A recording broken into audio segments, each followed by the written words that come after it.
Hey everyone, it's Rick, and thanks for joining me on another Inwyt Walkabout. It's a beautiful spring day in the neighborhood. I'm walking in a similar place where I was last week. Give you a quick view of the backdrop here. You can see some of the blossoms coming out on the trees. Still not a whole lot of leaf development yet, but it's starting, and it feels warm and it's nice to be outdoors.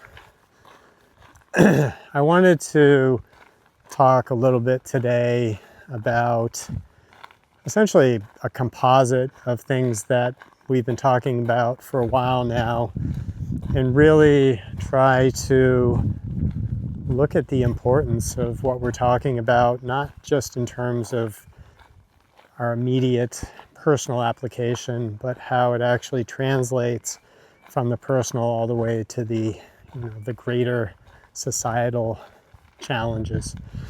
And one of the things that has struck me this past week is that for all the violence that we're seeing in the Middle East with Iran, with Israel, the Ukraine, there's really a lot of craziness going on throughout the planet. One of the things that struck me more recently was a report that a town nearby, a mother had just allegedly killed her 2 children. And, it hit much closer to home, and I know in my family it had a much more significant impact, in a sense, than all the violence that's in the world that we are almost sadly accustomed to, and really, even though it disturbs us, not really too personally engaged in anymore. But when it hits home, when it gets closer to you in a town and starts to happen in an environment or in a setting where one can relate, not necessarily to what happened, but to the environment in which this horrible tragedy occurred, all of a sudden it's very personal and very concerning, and it creates a lot of angst and conflict again amongst ourselves. So one of the things that I wanted to try to point out today as I was reflecting on this and share with you for consideration is how conflict and violence really are intertwined and build off of each other.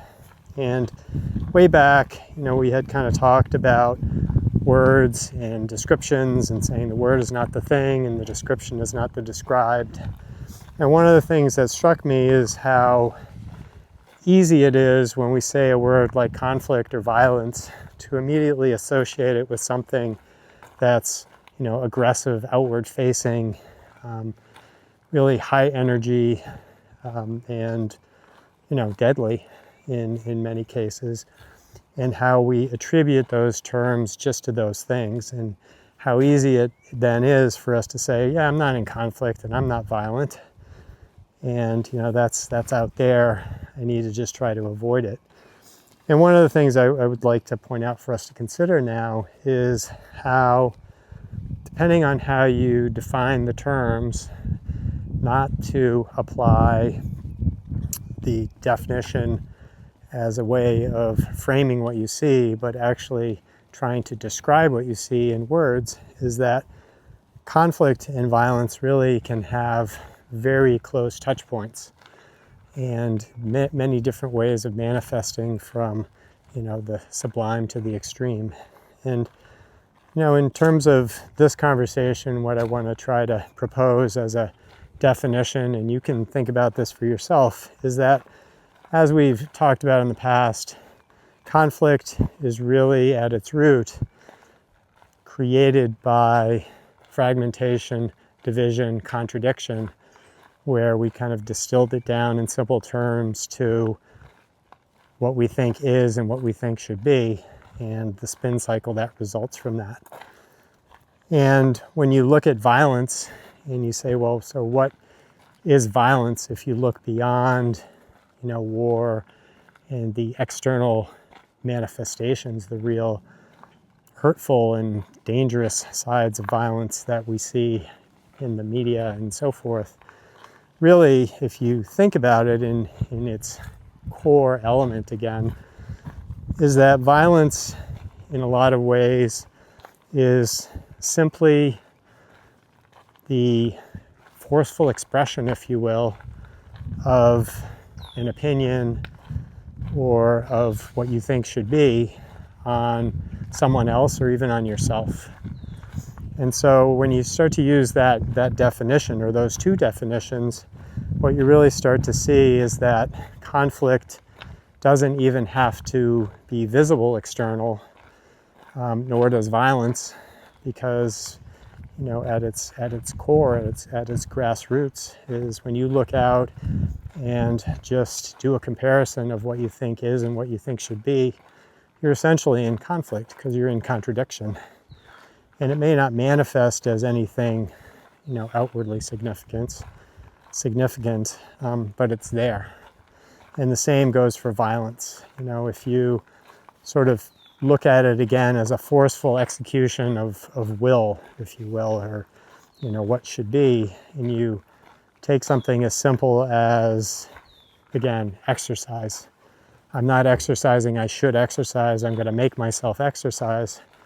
In many ways, in a broad definition, both conflict and violence are inherent in even that way of thinking and that way of doing, even though we wouldn't typically associate that with how we usually see those two terms.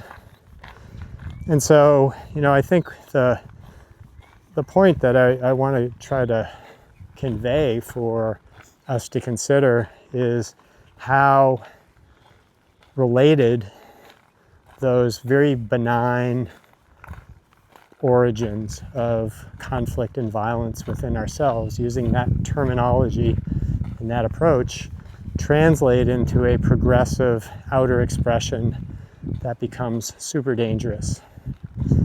And the interesting thing is, again, you can start to see how it's all connected in a very sobering and perhaps a frightening way, but also in a way that really creates opportunity for understanding and maybe ultimately, a significant change. So you look at the violence in war, where, without taking sides, without having opinions, clearly people on both sides of whatever conflict is out there are being killed. And we're creating incredible damage to people, property, land. It's just amazing destruction. But we've become numb to that, and in many ways we kind of say, well, that's over there, at least it's not here. And to some degree, there's an element of either alignment or misalignment in some capacity that accepts what it is, or for which you say, well, there's not a whole lot I can do about it, so I'll just carry on with my life. And then you get a step closer, as in, this mom who, for whatever reason, tragically killed her two children. Now all of a sudden it's home, and now, again, as I mentioned before, it's sort of in your face. It's in your area, it's in your nearby neighborhood. Particularly if you lived in that neighborhood, you'd be going, oh my gosh, that shouldn't be happening here. And again, a lot of times we try to distance ourselves from that event or from that person, saying, there must be something very wrong with them.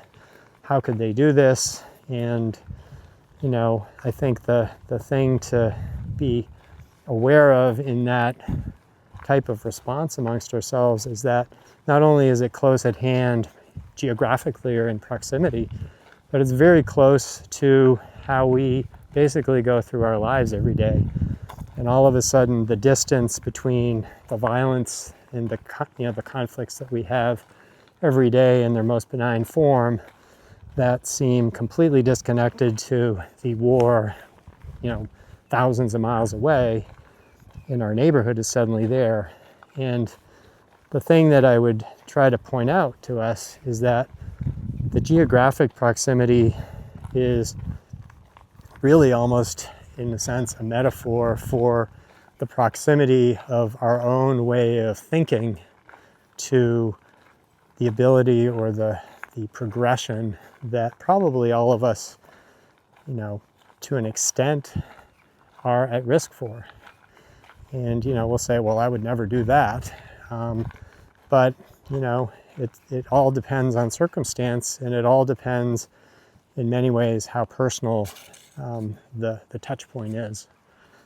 So, again, I would just encourage us to recognize that we're not islands of conflict-free, violence-free living, even if we're not externally violent and we're going about our days. If we're at work and, we have a problem at work that we're trying to solve and we push a solution on somebody, that's a form certainly of conflict and really a form of violence. And the same would be, again, at the personal level where you're trying to push yourself in a particular direction. It's all there, the undercurrents that ultimately create, the need to find alignment in community, nation, and to be in conflict with other people who differ in ideas and points of view becomes a very quick and capable escalation. So it reminds me of this phenomenon with holograms, where if you have a large hologram that has an image embedded in it, the interesting thing about holograms is that, clearly you can see them in their full form when it's a complete structure. And interestingly, if you drop it or if you break it into shards, every shard has the whole image embedded in the fragment. Now, it may not be as sharp and as clear as what you see when it's in its whole form, but it's there. And so for me, the analogy to what we were just talking about is to say that conflict and violence, as it shows up in its whole form, in its worst form, in its most violent form, aggressive, destructive form, is really not all that different to how we show up every day. We are a shard of that holistic worldview, and it's not just, the war, or wars, it's just generally how we all relate, is we all have a piece of that. We all are a piece, and we are all essentially responsible for what's going on around us. And so again, it's not about, taking aggressive action and saying, I should do something, because then you're playing that game again. A lot of it is just about watching it, observing it, understanding it, and just seeing how one's role in everyday life connects to what we see around us. So that sounds, daunting and perhaps frightening, but at the same time, it creates that opening where you basically say, if I understand this myself, maybe there's a shift that just happens through that. So that's it for today.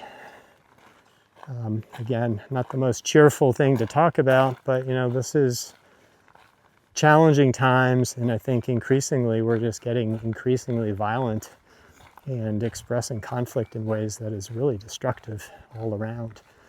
And I think, the opportunity for us is really to kind of step back and to start to say, we got to start looking at this in a new way, and maybe something will come out of that. So, one more view of the surrounding here. Again, there's a beautiful lake here that I have been walking around.